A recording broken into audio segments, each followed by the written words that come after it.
गलत शब्द का उपयोग किया गया प्रधानमंत्री जी के माता जी के लिए। अब इन लोगों को चुल्लू भर पानी में डूब के मर जाना चाहिए। ये देश की माताओं का अपमान है, ये देश की नारी शक्ति का अपमान है और बिहार की जनता खूब जवाब देगी। तो अगर ऐसी भाषा का कोई इस्तेमाल करेगा तो पितृदोष तो लगेगा ही, राजनीति में श्राप भी पड़ेगा माता बहनों का। जिस तरह से आप देख रहे हैं कि इंडी गठबंधन और तेजस्वी यादव के सभा में भीड़ से गलत शब्द का उपयोग किया गया प्रधानमंत्री जी के माता जी के लिए। अब इन लोगों को चुल्लू भर पानी में डूब के मर जाना चाहिए कि जब आपका नेतृत्व में आपके कार्यकर्ता अब कमांड में नहीं है। आप बोलते हैं कि किसी ने कार्यकर्ता ने बोल दिया, तो आपका कार्यकर्ता पर अगर आपका भरोसा अब नहीं रह गया है और वो बेलगाम हो गए हैं, तो इसका मतलब है कि आपका नेतृत्व अब बेलगाम हो चुका है और आपको मालूम है हताशा में आपके हार के डर से अब आप कुछ बोल नहीं सकते हैं।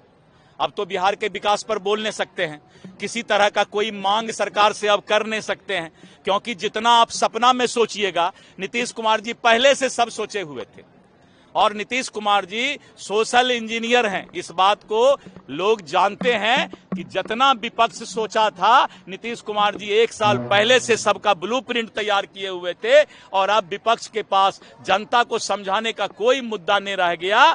तो अब वो जो है गाली गलौज पर उतर आया है। अब उसका अंतिम समय आ गया है विपक्ष का और जनता उसको जो है खदेड़ देगी। इस बार का चुनाव में एनडीए भारी बहुमत से सरकार बनाएगी। ये बेशर्मी की पराकाष्ठा है। क्या कोई संस्कार नहीं है इनके पास? उनकी माता जी महिला थी ना, मुख्यमंत्री बनी थी, कैसे बनी थी छोड़ दीजिए। क्या प्रधानमंत्री की स्वर्गीय माता जी के बारे में इस तरह की शर्मिंदगी भरी बातें की जाएगी? ये देश की माताओं का अपमान है, ये देश की नारी शक्ति का अपमान है और बिहार की जनता खूब जवाब देगी।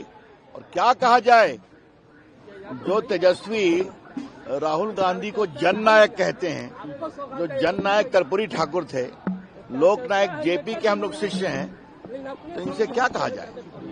माता जी के लिए इस मंच से गाली ने बता दिया। बहुत दुर्भाग्यपूर्ण, भर्त्सना योग्य है। मैं इसकी बहुत भर्त्सना करता हूँ।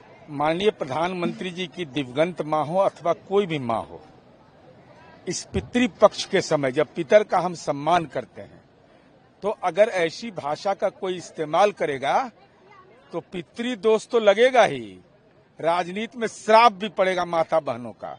सवाल मेरा तेजस्वी यादव के खाते में है कि तेजस्वी जी कान में सुनाई ठीक से पड़ रहा है ना?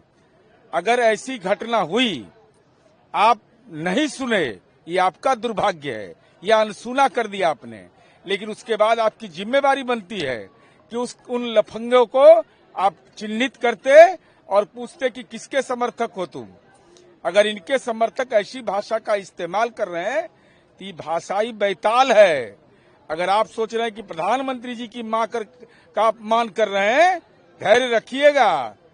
आपके ऊपर भी ऐसी भाषा का इस्तेमाल जब होगा तो नाखून से खून निकलेगा, आंसू निकलेगा। इसलिए कृपा करके राजनीति में विकृति मत पैदा करिए और ऐसे मुद्दे पर निष्ठुर होकर, चाहे किसी भी पार्टी का वो कार्यकर्ता हो, समर्थक हो, वैसे लोगों को पर कार्रवाई करिए, उससे दूरी बनाइए। आपके सामने, चूंकि आप तो नकलची हो गए हैं, राहुल गांधी पहन रहे थे टी शर्ट, तो आप भी आजकल टी शर्ट पहन रहे हैं।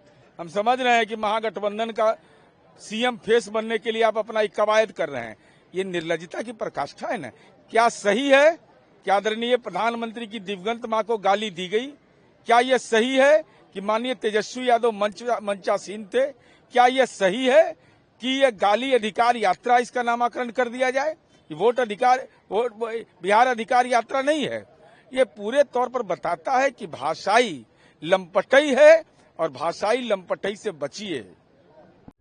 प्रभातखबर.com, विश्वास वही, रफ्तार नहीं।